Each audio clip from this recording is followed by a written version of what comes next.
We acknowledge the traditional owners of this land, the Bunurong people, and pay respect to their elders, past and present. We recognize and respect their continuing connections to climate, culture, country, and waters.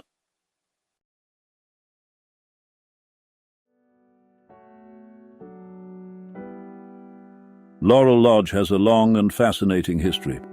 If only these walls could talk. This grand old beauty has witnessed so many events for more than 150 years. It is a place where children were born and people have passed. A headmistress, harbour master, auctioneer, and Dandenong's Shire engineer have all resided under its roof. Students from well-to-do families boarded and undertook their studies here before going on to lead celebrated careers. Peek into the private and public lives of the former owners and occupiers of Laurel Lodge, and discover fascinating stories of birth, death, migration, and tragedy. In 1858, the township of Dandenong plan shows where Laurel Lodge stands today, remains unsold. The original parcels extended from Langhorne Street through to McRae Streets. Churches, schools, and the police had already taken up the surrounding allotments. In 1861, the land was sold to Janet Bowman. The Bowmans were hoteliers with hotels at Collingwood and Cardinia Creek, near Berwick in the 1840s, 50s, and 60s. Janet's son, Alexander, settled in the Dandenong area in the 1850s, and is known for opening Dandenong's first store, and also for establishing the first Royal Hotel. In 1867, Alexander Bowman came into financial difficulty and was declared insolvent, and it is believed that the family sold their vacant land to clear their debts. In 1867, the vacant land was sold to Englishmen and noted building contractor Robert Huxon, and he built Laurel Lodge over 1869 and 1870. Huxon was involved in many prominent construction projects, including the old Treasury building in Spring Street, Melbourne, and also Garbo Island Lighthouse. Huxon, like Bowman, was also a new arrival to Australia. Huxon, his wife Sarah, née Ballinger, and 8-month-old son Herman left London aboard the Eliza in May 1849, arriving in Adelaide on 23 August 1849. Sadly, their son died and was buried at sea during the long voyage. From 1870, Laurel Lodge was rented to Miss Matilda Louisa Shaw, who established a private school there. Mr. James Leckie bought Laurel Lodge in 1872, and Miss Shaw continued to lease the property for her private school.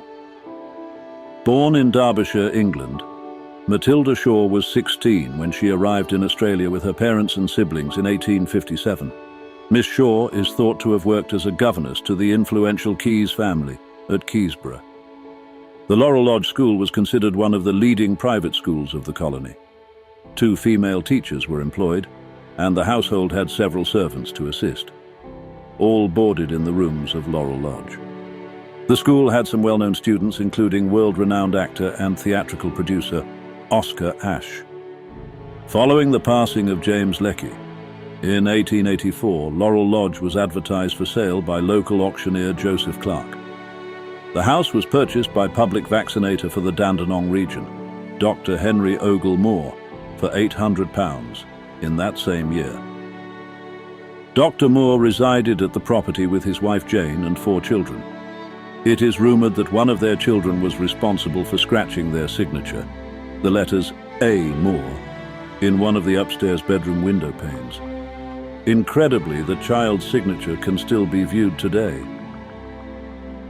Following the purchase, Miss Shaw moved her private school to the newly constructed Merlin House, a few houses down on the corner of Langhorne and Wilson Streets, and still remains today. After Dr. Henry Moore fell behind with his mortgage repayments and declared insolvent, the property was transferred to Jacob Carow in 1891. Little is known of Carow. Research indicates that he may have been a merchant born in Prussian Poland and was naturalized in Australia in 1857. In 1896, Harbour Master Captain Percy Lee Harvey Esquire became the new tenant, after moving in with his wife Edith and their 6 children. Although Captain Harvey worked at Port Melbourne, the family decided to move to Dandenong to live in a better environment. The Harveys moved on, and in 1899, well-known Dandenong resident Joseph Clark, wife Isabel Clark and family moved in as new tenants.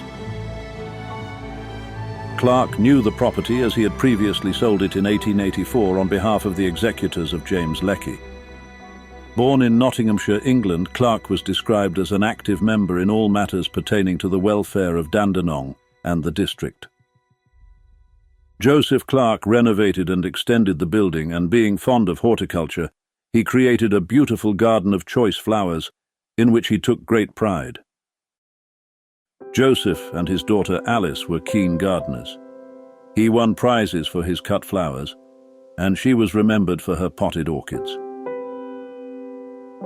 Isabel Clark passed away at the property on 11th February 1900, aged 69 years.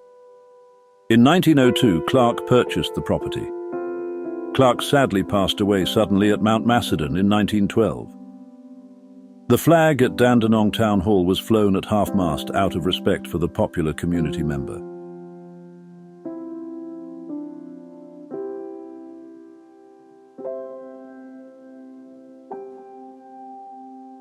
The house sadly fell into disrepair following Clark's passing, and in 1919 Dandenong Shire Council Secretary and Shire Engineer Mr. Robert Woodcock purchased Laurel Lodge. Laurel Lodge evolved into a busy family home when Robert moved in with his wife Mrs. Nellie Mary and their 3 daughters Beatrice, Nellie Constance, Connie and Dorothy. The family undertook extensive restoration works, including alteration of the roofline and ceilings. New internal features included window seats in the bay window, new front door with kookaburra stained glass, and a tennis court at the rear of the house. Paintings adorned the walls, and flower arrangements were often brought inside for display by Nellie, a keen gardener. In 1936, the Laurel Lodge backyard, including tennis court, stables and orchard, was subdivided off and sold to the Woodcock's family friends, Dr. Ian and Mrs. Dorothy Hart, to construct their house, Benga. In 1972, the property became listed for sale. The Dandenong Historical Society approached the Dandenong City Council and requested they purchase Laurel Lodge to preserve the historic building and gardens. Council purchased the property against a developer who planned to demolish the house and build flats on the site. Dandenong and District Historical Society and Apex undertook the job of cleaning, painting and wallpapering the house. Laurel Lodge was used as a house museum by Dandenong and District Historical Society until 1991, when it was closed for urgent restoration works. In 1992, the site was reopened as part of the newly formed Heritage Hill Museum and Historic Gardens, which comprises neighbouring house Benga, St. James Church and Laurel Lodge. Today, the site remains a much-loved community heritage asset open for all to enjoy. We hope you enjoyed this short snippet of history about Greater Dandenong. This project has been put together with the support of Dandenong and District and Springvale and District Historical Societies. Without their significant collections and expertise, projects like this would not be possible. City of Greater Dandenong gratefully acknowledges the support of the Victorian Government and Public Record Office Victoria for making this project possible.